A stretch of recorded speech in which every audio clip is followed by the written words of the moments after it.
All right, so the more I think about the San Francisco 49ers, the more I realize this team may be done for good. I think they're stuck, and I think the window is closed in San Francisco. That was an ugly loss to Seattle. I did not expect it. But I think the biggest problem is that, when you have a blowout, a humiliation like that, other teams can make moves quickly, right? Like Buffalo, Baltimore, they know, all right, fire the general manager or the head coach or something like that can kind of reset things. The 49ers don't have that one blockbuster move that could reset things. You're not going to fire Kyle Shanahan. He may win Coach of the Year. He's been one of the best coaches in the NFL for a long time, arguably the best. John Lynch, a general manager, I don't agree with some of his more recent moves, but overall he's put together a really solid contending team now for 6-7 years in a row. So he's not the problem either. The biggest problem is that they're not good enough to contend. They're building around injury-prone players in Christian McCaffrey and Nick Bosa and even Brandon Ayuk, if you include that as well. And now they're going to get way too expensive.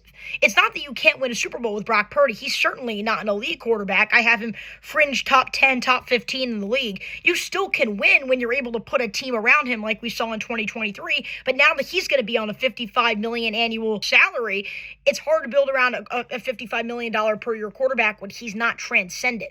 Buffalo, Baltimore, Cincinnati, Kansas City, they're willing to take that gamble to build around them because they do have transcendent quarterbacks. But then you look at franchises like Arizona and Miami and Cleveland and some of these franchises that overpaid, they're having very little success building around their non-transcendent quarterback, making transcendent money. And then, of course, it's the issue of the 49ers aren't bad enough to rebuild either. So they're in a really difficult spot because there's no move you can make to get them out of this mess. They're not good enough to be in the elite echelon. They're now only getting more expensive, getting older, and getting more injury prone.